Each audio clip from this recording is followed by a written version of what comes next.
Pinuna ng isang grupo ng magsasaka ang naging basehan daw ng Department of Agriculture para magdeklara ito ng food security emergency. Ayon pa sa grupo, walang maayos sa supply management ang National Food Authority dahil hindi man lang nito napabilis ang distribusyon ng hawak na supply na bigas sa mga nangangailangan. Narito ang balita ni Sheena Torno. Wala na raw makakadlang sa Department of Agriculture. Tuloy na raw kasi ang pagdedeklara nila ng food security emergency para sa bigas matapos ang ilang linggong paghihintay. Mismo si DA Secretary Francisco Chu Laurel Jr. na ang nagsabi na nitong Huwebes, Enero at 30 ay natanggap na ng kanyang opisina ang resolusyon hinggil sa inoprobahang rekomendasyon ng National Price Coordinating Council o NPCC. At posible ngayong Biyernes, Enero 31 niya pipirmahan ang resolusyon. Ngunit makikipagpulong daw muna ang kalihim sa National Food Authority at Food Terminal Incorporated para sa nakatakdang rollout. Well, natanggap na ng opisina ko kahapon while I was still in the US yung resolution that I have to sign as part of the board. Then by Tuesday malamang we will be declaring the rice emergency.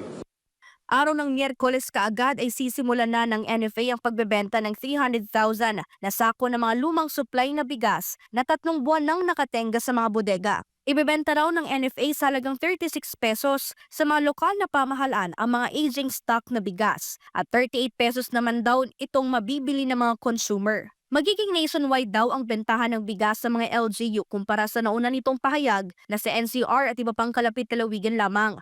Kaugnay niyan, hindi naman kontento ang grupong Federation of Free Farmers sa legal na basihan patungkol sa pagdedeklara ng food security emergency. Pinuna rin ng FFF kung bakit bigo ang NFA na maayos ang kanilang supply management upang maiwasan ang sobra-sobrang buffer stocks na nasa mga bodega ng ahensya. At this point, hindi kami satisfied that there is really a basis for declaring the food security emergency. So, unless and until ipalinaw muna sa amin ano yung kanilang naging batayan, mahirap po kami tumanggap ng isang deklarasyon na posibleng magpapababa pa ng presyo ng palay sa susunod na buwan. Dagdag pa ng dating kalihim ng Department of Agriculture na si Leonardo Montemayor at chairman ng FFF.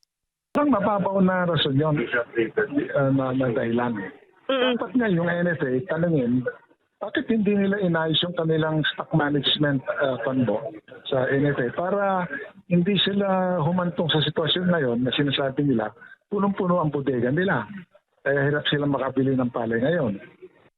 Samantala, handa raw harapin ni DA Secretary Laurel ang sinumang maghahain ng reklamo sa korte patungkol sa pagdedeklara niya ng food security emergency sa bigas. Depende na kung ano yung form ng possible complaint na ipa-file nila, kung anong rational nila. We'll know when we get it. But of course, kung farmers din ang reklamo ng ganyan, they have to think na parang baka maging misguided sila na. Para sa Diyos at sa Pilipinas kong mahal, ito si Sheena Torno, SMNI News.